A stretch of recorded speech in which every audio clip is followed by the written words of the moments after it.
For those of you who were here last Sunday, you know that we also spoke of Jacob then too. Don't worry if you've had enough. This is the second of a two-part series, and Lindsay will be preaching next Sunday. If she picks up Jacob and Esau next week, that's on her, not me, okay? So last Sunday, like I said, we dug around in two earlier episodes, the first of being before he was even born, and the second being his taking the opportunity to steal Esau, his older twin brother's inheritance. I made the claim that the two characters are set up in a battle against each other, symbolic of every person and nation's battle between our desire and needs in the present and what our future requirements may be. The present, as represented in Esau, clutches at whatever is in front of him, set against his scheming, future-oriented brother, Jacob. We catch up with Jacob now as he's on the run. And he's on the run. Why? Sure, of course, because he has just cheated his older brother, stealing blessing from his twin again, securing future for himself again. Exhausted from his fleeing, he stops to rest. He really does think in this episode that he is alone and that he is in the middle of nowhere. The middle of nowhere is an expression that we use in English a lot, which is entirely nonsensical, of course. How can you be in the middle of nowhere when you are always somewhere? A satellite signal in this day and age can tell you exactly where you are at all times. Even when I go for a bike ride, I pull up a little app on my phone, and the first thing that it does is it tells me that it is acquiring a satellite signal to determine precisely where I am. That's just going for a bike ride these days. You're always somewhere, and you're always somebody. You're always somewhere, even if you have a rock for a pillow and the land seems otherwise empty, and you're always somebody even when nobody else is around. This is hardly in Jacob's way of doing things, as he's on the run, a time for meditation or self-nurture or mindfulness. He's tired. Dreaming dreams of the divine, seeing visions that don't involve him being at the center of his own universe are not the priority now. And so, to use Brueggemann's phrase, Jacob is helpless to conjure this meeting with the divine.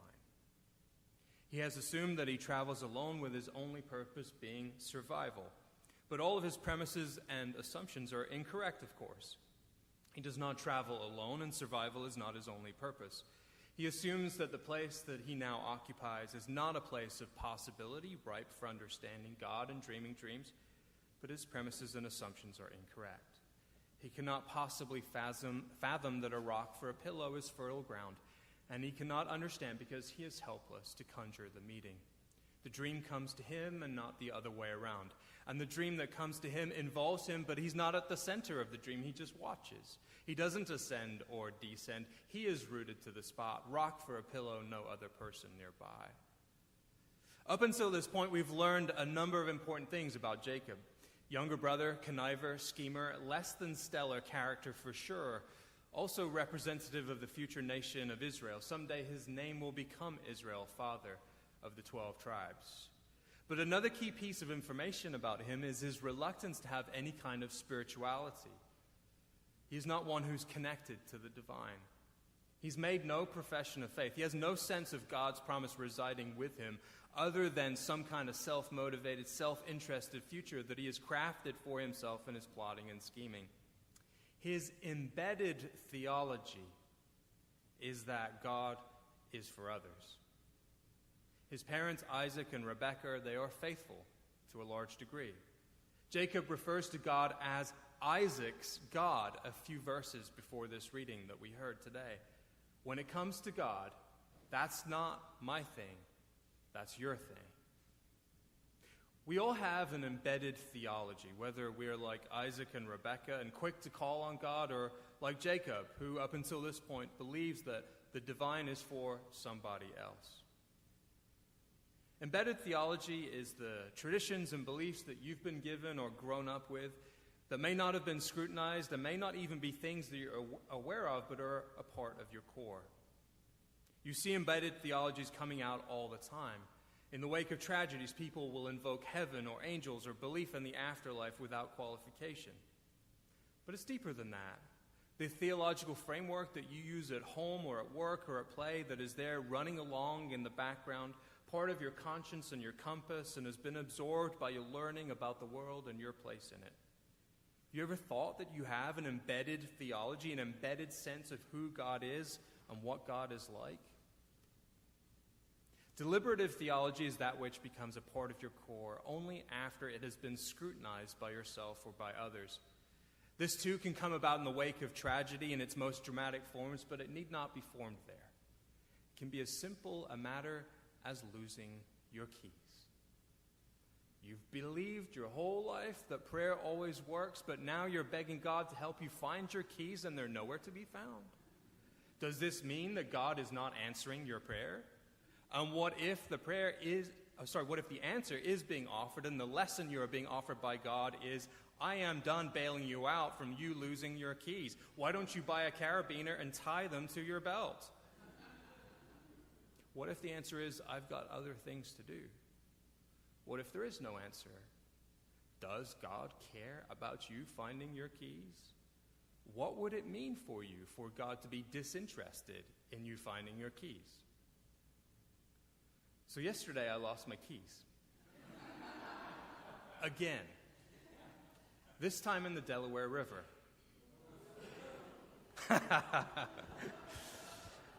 I was in a 2-person tube floating along the Delaware River when I decided to get out and go to the riverbank. I was with Ben, my son.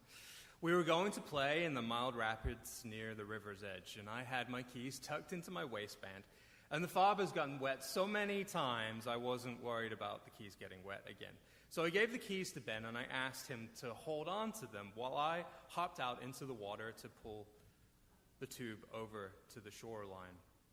I got out, and Ben immediately said, "Wait, I lost them." "You lost what?" "The keys." "What? You lost the keys in a river?" And he just fumbled them as I was getting out. And that's all right. These things happen. When I was a boy, I once walked down the street after being given a 1-pound coin by my mother to go buy some milk. And I thought it would be fun to see how many heads and how many tails I would flip on my way to the store. So I flipped the coin. It hit the palm of my hand. It bounced off my palm onto the sidewalk and down the drain. Gone forever. So sometimes you don't hang on to things even when you mean to. And nobody needs to remind Ben of this incident. I will remind him of this incident when he invents the longer-lasting light bulb or is the first person to walk on Venus. So there I am, stood in the river, fumbling around on the river bottom for my car keys, like this. And I can't find them. And the water is moving fairly quickly, and Ben is racked with guilt, as most of us would be. And so I just stopped for a second, and I stood up straight, and I breathed. And I said, look, what's the worst thing that is going to happen here? What is the worst thing that could happen right now? The worst thing that can happen is we've lost the keys. A mom has to drive out to Pennsylvania and give me the spare. She will forgive me at some point. We will laugh about this later. It's going to be okay. But of course, now that I'm stood up straight, I have a completely different view of the river bottom. The water is suddenly much clearer as it rushes by several feet below my eyes. And there are the keys sitting between 2 rocks, no more than 2 feet from my ankle. I hadn't changed places at all. I just changed vantage points. And after some deliberation, I came to a place that acknowledged simply, in this moment, that this is totally doable. Whatever happens right now, this is totally solvable. Is that an embedded theology, or is that a deliberative theology, or a fusion of both? Perhaps what's embedded in me is that things will always work out fine, which I've learned isn't always true. What's deliberative, what's become a part of who I am, is that the reasons for not panicking, which have changed over time, that this isn't a crisis. Even as the keys matter, this isn't a crisis. And because it isn't a crisis, I am uphold. This is solvable, and I believe at the end of the day, no matter what, even if I lose the darn keys, I'm going to be loved. And even if I'm lost, I'm going to make it back home. Which is what we both all need to know and also need to deliberate about whether we believe this to be actually true. Jacob, helpless to conjure, as we so often are as well, receives a promise that is much bigger than keys. The promise that comes in the dream is not simply that God is there or that God is alongside or God goes. Know that I am with you and will keep you wherever you go and will bring you back to this land, for I will not leave you until I have done what I have promised you.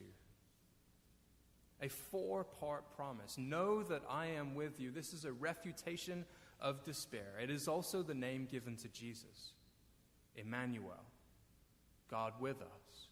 When we sing our hymns of Advent, especially O come, we sing disperse the gloomy clouds of night, and death's dark shadows put to flight. Rejoice, rejoice, Emmanuel. I will keep you wherever you go. The language of keeping invokes Cain's infamous question, am I my brother's keeper? Psalm 91 invokes the language of being kept. We're probably familiar with the shepherd imagery of the 23rd Psalm and Jesus' own words in the New Testament. The shepherd keeps the sheep. I am kept is embedded theology for many of us, but we all have to deliberate how that is made manifest. I may well believe that things will be okay or that God keeps us safe as a part of my embedded theology, but then we must deliberate. If we are protected, why do bad things happen? If we are kept, why do I have complete freedom to make my own choices? As we learn through life, God seems to offer maximum support, but sometimes it feels like minimum protection from certain kinds of pain. In that freedom, we walk as we please, but in the freedom of germs and viruses, people get sick too. Individual cells that become toxic or form tornadoes, we learn, are not moral agents conspiring against us. So we must ask, what does it mean to be kept? Or is this simply an affirmation, this part of the promise, that we are not left to our own devices? That for Jacob, who becomes Israel, both a person and a symbol of a nation, Israel will not be left to itself. That will become necessary in times of crisis and desperation, but it also becomes necessary in times of great hubris and violence and willingness to subjugate others. While Israel is upheld, they are also called to account for justice and righteousness. There is an accountability in life that is much bigger than you and your aims and your goals. And everything you do, if you are kept, you are then called to be another's keeper, aren't you? I will bring you back home, is the third part of the promise. Where is home? What is home? Increasingly, I find heaven, God's realm, the place where I encounter this fusion of the divine and the human as Jacob dreams it, is in the exhibition of the fruits of the Spirit and the ways in which the Spirit prompts me to live out the Christian ethic as best as I can. In seemingly ordinary places where I am or may be helpless to conjure the meeting with the divine. Most of us have had the occasional mind-blowing meeting or experience on an airplane of all places, whether it's through terror during turbulence or gazing down at the earth below, or that guy in your row who initially annoyed you and then you end up talking to for a couple of hours, never once feeling like you were held hostage. In our office, too. Although it is a church, we must still answer emails and phone calls. We must still have meetings, talk about our budgets. But our office for years has been delightfully interrupted by the presence of the fruits of the Spirit, the love and the joy that Bob Upton has offered us over the years. Every now and then he'll come by, starting at my end of the hall, saying hello to me and to Lindsay, and then move down to Betsy, and then hang with his best friend on the crew and air. Bob, we know that this will be home to you in some ways, always. But please know that you've helped home feel like home to us as well. Almost every person who comes through that door on the side of the Vincent building has a unique way of grasping the handle and pulling the door open, letting it close behind them, and walking in slowly or quickly or confidently or confident that they're lost. For some of you, I know who it is now without seeing your face. Bob, you're one of the few to occasionally stop the door from slamming behind you. When you came in, I knew it was you before I saw you. I'm really going to miss you stopping by. Because selfishly, my home had you in it for years. Claudia, we will miss your faithfulness, your dedication to our Bible study, your sense of hospitality and kindness. We're glad that you'll be with your family in Delaware. Just yesterday, while on that tube, Ben said out of the blue that he missed Noah. We all, whether we're here or there or wherever we are, feeling like we're in the middle of nowhere, are left to contemplate and celebrate the final part of the promise. I will not leave you until I'm done with what I've promised. What are you promised? What does God promise you? The story here ends with Jacob proclaiming, "How awesome is this place?" That leaves a lot to be explored. The awesome. The manner by which you and I have been left speechless, the beautiful, the mysterious, the wonder. Sometimes after much deliberation, you become a little more jaded or cynical or despondent, and then there's the sunrise. There's that stranger on the airplane who suddenly is a friend, the found keys, standing in a river laughing about how you could possibly lob a set of keys onto a river bottom. Bob Upton saying hello. Community, courage, fighting back against bigotry, loving your neighbor, which leaves you suddenly helpless to conjure the encounter. Remembering that you aren't and weren't alone, because every place is holy ground. Peace be with you.